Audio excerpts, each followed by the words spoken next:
Quando o inconsciente sangra.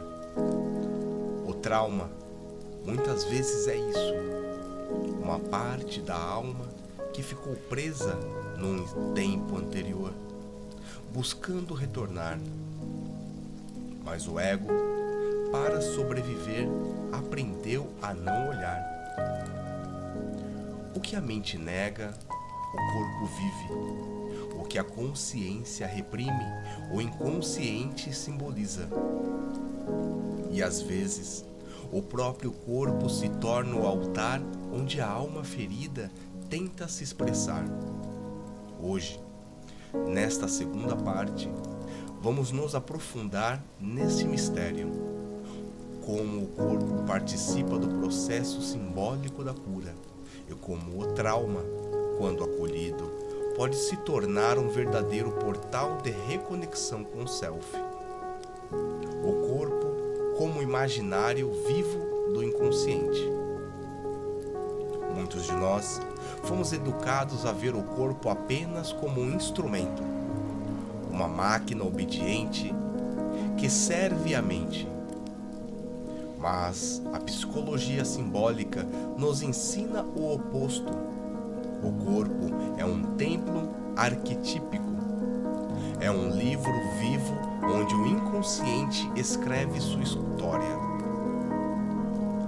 Quando algo é traumático demais para ser lembrado, o corpo não esquece, ele continua a contar. Uma dor que não passa, uma tensão inexplicável, um sintoma que surge sem causa física aparente. Esses sinais não são falhas, são linguagens simbólicas. Assim como o sonho fala por imagens, o corpo fala por sensações, bloqueios e impulsos. E tudo isso pode ser interpretado como se fosse um sonho em carne viva. A reencenação. Sintomas como o teatro da alma. Jung nos alertou para o risco das identificações inconscientes com o sofrimento. Às vezes, partes da psique reencenam compulsivamente o trauma, buscando um desfecho diferente. É como se o inconsciente dissesse: talvez, desta vez, alguém me escute. Talvez, desta vez, eu possa viver a cena de outro jeito. Talvez, desta vez, eu não esteja só. Mas essas reencenações podem se tornar prisões simbólicas, se não forem reconhecidas. Sintomas, relacionamentos abusivos repetidos, bloqueios criativos. Tudo isso pode ser um looping traumático buscando ressignificação.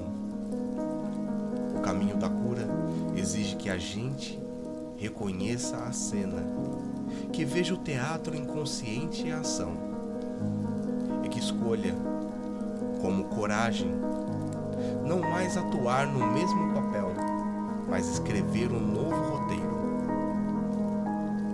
Práticas simbólicas para a reconexão com a parte ferida. Não se cura trauma apenas com razão. A alma não responde a argumentos. Ela responde à presença, imagem e escuta. Aqui estão algumas práticas simbólicas que podem auxiliar no processo. A escrita espontânea de cartas para a parte ferida, como se falássemos com uma criança interior que pede colo. Desenho livre do sintoma. O que essa dor parecia, se tivesse forma, cor ou rosto? Diálogo imaginativo com a figura que surge nos sonhos traumáticos. Usando a imaginação ativa junguiana. Movimento corporal espontâneo. Permitir que o corpo expresse o que a mente ainda não consegue dizer. Essas práticas não substituem terapias formais, mas ampliam o espaço simbólico. Elas criam pontes entre o ego e o self. Elas dizem à parte ferida: eu vejo você. Rituais de cura, do isolamento ao pertencimento. O trauma muitas vezes gera isolamento arquetípico. A pessoa sente que é a única no mundo a carregar aquele sofrimento. Mas o mito, a arte, o símbolo nos lembram que a dor humana é universal. Rituais, internos ou coletivos, ajudam a reconectar a alma ao todo. Exemplos de rituais simbólicos: criar um altar pessoal com elementos que representem a ferida e a cura, pedras, fotos, símbolos. Acender uma vela semanal para aquecer a criança interior que foi abandonada. Plantar uma semente como ato simbólico de renascimento após um ciclo de dor. Compartilhar a própria história em espaços seguros, transformando o trauma em testemunho e o silêncio em palavra. Esses rituais não são mágicos, mas são potentes mapas da alma. Arte, sonho e corpo como agentes de cura arquetípica. Jung compreendia que o trauma fere o ego, mas desperta o self. E o self, por sua própria natureza, busca integração.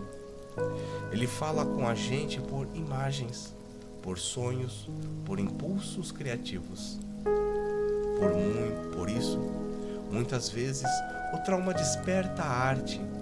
Desenhar, pintar, dançar, escrever, cantar, tudo isso pode ser resposta simbólica à dor.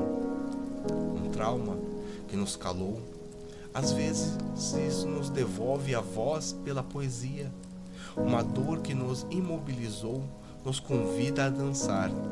Um silêncio de infância retorna como uma tela cheia de cor. Cada ato criativo é um ato de cura. E cada ato de cura é uma resposta ao chamado do self. O trauma não precisa ser fim. Pode ser limiar. Limiar entre o corpo e a alma, entre o ego e o self. Quando escutamos o que sangra dentro de nós, com imagem, afeto, respeito, algo se transforma.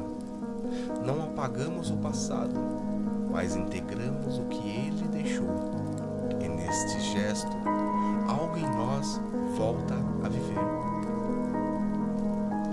E para você que chegou até aqui e que gostou, curte, compartilha e se inscreve no canal. E até o próximo.